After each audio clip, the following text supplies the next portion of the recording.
Couple of games. He's 1-2 on the Tahm Kench so far. No doubt he is very well practiced. We'll see if he can have as much of an effect as we saw at Tahm Kench, very non-interactive bot lane.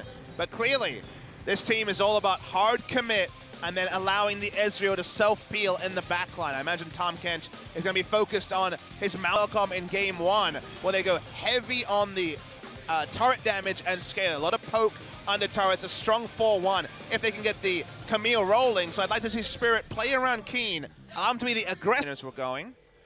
Spirit's going to continue invading. Like I mentioned, this is exactly what you do when the enemy has failed with his flash.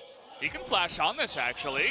Trying to get in here. He knows the flag and drag was used, and that's going to do it. First blood handed over, as well as double buff. I saw an ult. Okay, ult's coming on in, and we will have a nice knock-up. Good timing to knock up Spirit here. In a bit of trouble, but the TP comes in from Kuro, but from behind, Edge comes in, picks up a kill. Roach getting low. They're trying to take him down, but they can't quite do it. Tushin, by the way, is here as well. Edge getting low, and an auto attack takes him down.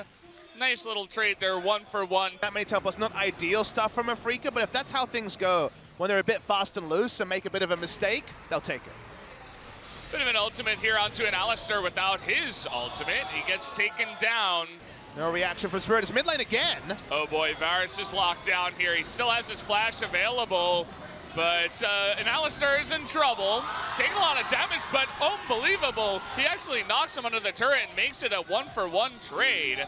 Nicely done. Messing up the flash here is Keen. He's trying to get another kill onto Raze, who's getting low. Kuro trying to come from the side, lands that missile. Keen getting in close, but can't quite close. Early game snowball. This seems to be the new Afreeca mantra, which is kind of respectful snowballing. Maybe this is disrespect. They're coming from behind. Kramer just gets eaten up. Damn. Just out of position there, the Abyssal Voyage. How many times are they going to get away with that?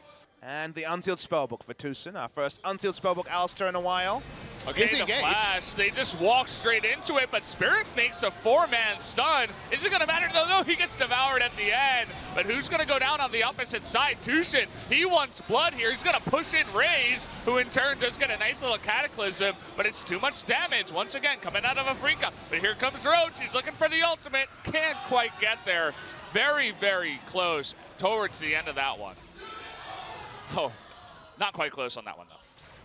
Almost a perfect fight for Kongdoo Monster. They smelt the blood. They got so many members low, but the QSS has stopped any kills from sticking. Oh. Speaking of kills. Look at Keen going 1v3, looking for a kill. He's got double TP on the back. Kramer QSSing out of it. They're looking for the big turnaround with this. Kuro with the damage coming out of Corki. Now looking for Edge. It's a double kill and an ace against Kongdoo for Afreeca. That's why we saw them so far forward. It looked like a weird rush of blood to the head of Keen, but it was because they had double teleport out of nowhere coming in. With all the Baron damage, they turn onto it. First Baron in the game, probably going to go to the Afreeca Freecs. It should, unless Raze can get there, but it doesn't look like he's barreling down on the Baron. Just a lack of respect for the TPs, for the Tushin. We got a Devour here, but it just looks like a total rout on the side. A couple of members are going to go down. The two tanks, Raze and... It's unfortunate, but again, they're down 11,000 gold. You can understand how they're not entirely confident to go for the objective. Will they go for the steal? It's not going to matter. As Tushin engaged, they actually do get the steal, but he might die for it. Raze, nicely done, but he loses his life, almost trades it back.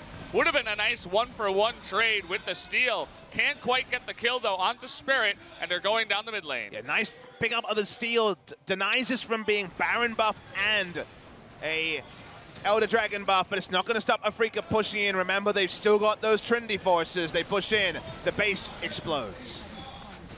The turret does at least. They will continue pushing in. Spirit actually going up to the top lane, doing a bit of split pushing himself. Edge having to go back and get some health means that the inhibitor is going to go down. If King can just harass away Roach. Roach is pretty far away from that Mega Gnar. You can see he's trying to chip him down. He does get the Mega Gnar, and we have a couple members coming up. That's a double knock into the wall, and he does have GA. The flash coming in. They're going to be able to pick off the Camille here. Keep in mind, Baron is going down as we speak. So even if they get this one kill, that might be the Baron. We have the True Shot Barrage coming in. It's way too early. It should be the Baron secure here for Afreeca for just 1 kill. Yeah, they didn't want to turn straight onto... Here we go, Corky, Kuro, and Keen. Trying to push that one in. Okay, here we go, the Abyssal Voyage coming in, and Keen goes forward, trying to get a kill. In the meantime, Edge gets low, but he does get out of there with his Zhonya's. Meanwhile, though, or even catch up to Secret, who is a level ahead. Keen has some teleport wards. Kongdoo monsters need to be so careful here. Two-shot barrage on the top lane that has the super minions coming in, but there's that engage. They try to come in. Is Tushin trying to get onto Raze? He will go down on the back side. Will this just do it? In comes the Jax. We do have the Cow getting a little bit low. Actually, it was the Camille, but finally the engage comes in towards the end in the last brush. And Afreeca, they find the key to end the game. Good engage.